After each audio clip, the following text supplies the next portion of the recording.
Hello tout le monde, je m'appelle Estelle, je viens de finir ma 3e année de médecine et j'ai décidé de vous partager mon expérience pour vous faire un peu découvrir ces études, si jamais ça vous intéresse. En sortant du lycée, je savais que je voulais faire médecine, donc je me suis inscrite en PACES. Je savais plus ou moins en quoi ça consistait et encore moins comment se déroulait la suite des études. Finalement, je me suis dit que toutes ces questions que j'avais à l'époque, je devais pas être la seule à me les poser. Et maintenant que je suis enfin capable d'y répondre, je pense que ça pourrait intéresser certains d'entre vous d'en parler en vidéo. Avant toute chose, il faut savoir que je suis à la fac de médecine de Bordeaux, donc il peut y avoir des différences en fonction des régions, et j'ai eu mon concours PACES en Primante il y a maintenant 2 ans. Je vais d'abord commencer par faire quelques vidéos sur la PACES, pour vous parler un peu de mon expérience avec cette première année de médecine, puis je vous parlerai de la suite des études. Pour cette première vidéo, je vais essayer de répondre à un maximum de questions que je me posais avant d'arriver en PACES, et la prochaine parlera de ma méthode de travail. Pour commencer, on va déjà répondre à une première question. Qu'est-ce que la PACES ? La PACES, ou première année commune aux études en santé, regroupe, comme son nom l'indique, 2 types de professions. D'une part, les professions médicales et les professions paramédicales. Dans les professions médicales, on retrouve la médecine, la pharmacie, l'odontologie ou dentaire et la maïeutique ou sage-femme. Et parmi les professions paramédicales, on retrouve kiné, podologue, ergothérapeute et psychomote. J'espère que j'en ai pas oublié. C'est un concours qui est divisé en 2 parties, avec des épreuves à la fin du premier semestre et d'autres épreuves à la fin du 2e semestre.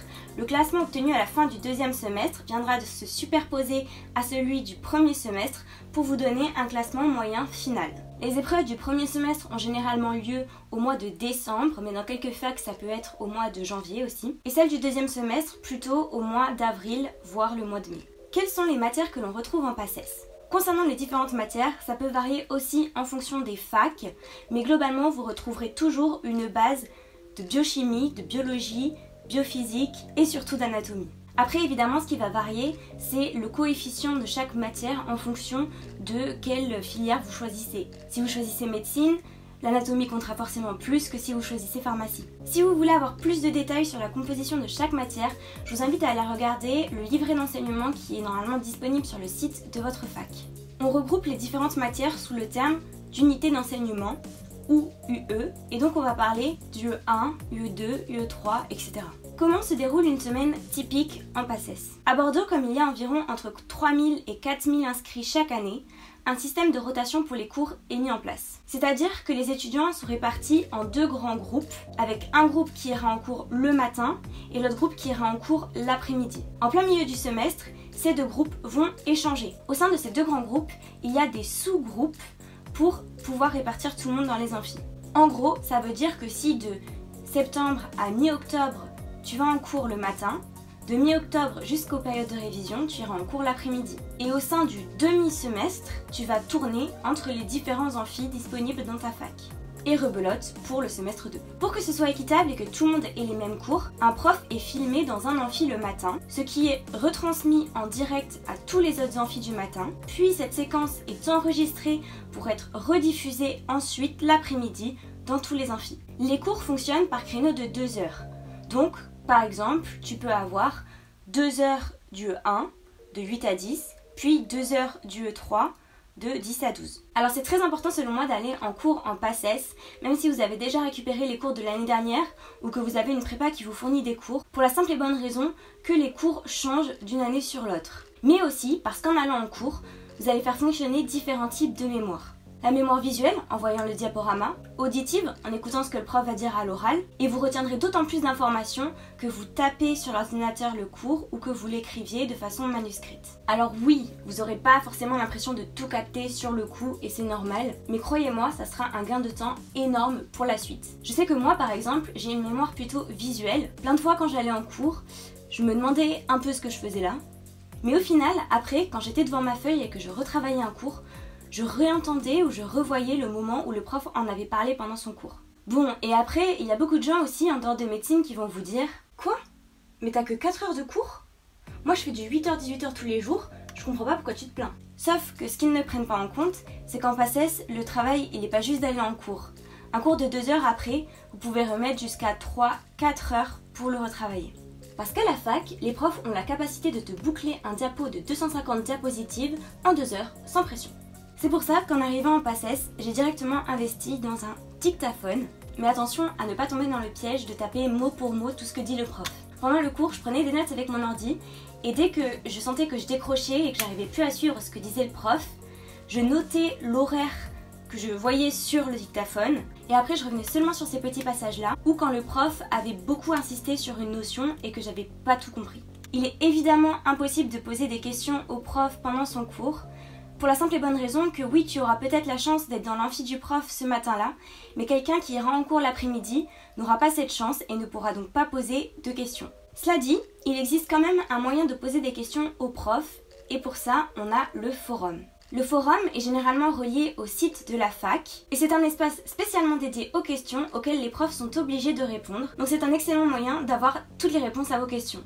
Après bien sûr, il ne faut pas abuser et aller demander au prof de corriger le QCM 27 item A de l'annale 2017. Et même si vous n'avez pas de questions, ça peut être intéressant d'aller checker de temps en temps les questions des autres parce que le prof va peut-être donner une explication qui sera beaucoup plus claire que celle qu'il a donnée dans son cours. Combien de temps faut-il travailler par jour en PACES? Si vous vous intéressez à la PACES, vous avez déjà sûrement entendu dire que c'est une année où la charge de travail est assez conséquente.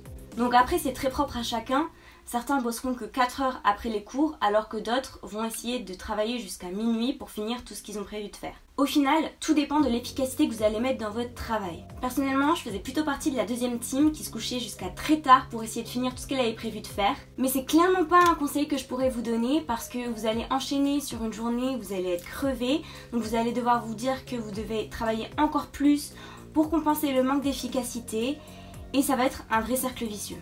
Au tout début, quand on arrive en PACES, on est plein de bonne volonté, on se dit qu'on n'a pas besoin de faire de pause, qu'on est des machines, sauf qu'en réalité, on ne peut pas bosser toute une journée non-stop sans faire de pause. Dans l'idéal, ça serait bien de faire une pause de 5 à 15 minutes toutes les 2-3 heures. Peu importe le type de pause, faites quelque chose qui vous plaît, même si c'est juste aller prendre un café, mais en tout cas, accordez-vous ce temps-là et faites une vraie pause. Par vraie pause, j'entends pas une pause où vous êtes à moitié sur votre portable et à moitié en train de regarder des fiches du coin de l'œil au cas où. Non, accordez-vous un vrai moment de pause, comme ça vous pouvez repartir encore plus efficace pour la suite. Où travailler pour être bien efficace en PACES? Pendant mon année de PACES, j'avais la chance d'habiter encore chez mes parents et on va pas se mentir, ça a quand même beaucoup d'avantages. La cuisine, la lessive, le ménage. Mais l'inconvénient majeur, c'était que parfois je pouvais mettre jusqu'à 1 heure de trajet matin et soir à cause des bouchons. Pour tous les avantages que je viens de citer, si vous avez la chance de pouvoir retourner chez vos parents pendant les périodes de révision, je pense que c'est le cadre idéal. Pendant l'année, il m'arrivait quelquefois d'aller à la BU ou bibliothèque universitaire. Mais c'était quand même assez rare parce que dans notre fac, pour avoir une place à la BU, faut être motivé. À l'époque, j'aimais pas trop la BU parce que dès qu'il y avait le moindre bruit, je relevais la tête, je me déconcentrais hyper facilement. Et surtout, ça me stressait beaucoup de voir des doublants travailler des cours que j'avais même pas encore vus, voire même qui n'avaient pas encore eu lieu en cours. Et pourtant, depuis la 2e année, j'arrive pas à me motiver à travailler si je suis pas à la BU. Donc pour ça, la BU, ça peut être pas mal parce que ça vous force un peu à travailler vu qu'il n'y a que ça à faire là-bas, que tout le monde est en train de travailler autour de vous. Et en plus, ça peut vous permettre d'entretenir le peu de vie sociale qui reste. Testez les deux et vous allez vite voir qu'est-ce qui vous convient le mieux. Après, BU ou pas, pour tout vous dire, je crois que l'ennemi numéro 1 de ma PACES, ça a été mon téléphone.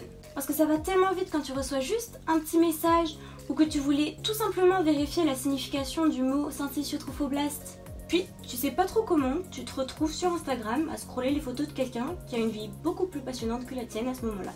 Donc le meilleur conseil que je pourrais vous donner, que vous travaillez chez vous ou à la BU, c'est de mettre votre portable en mode avion. Alors oui, c'est facile d'enlever le mode avion, mais vous y réfléchirez peut-être à 2 fois.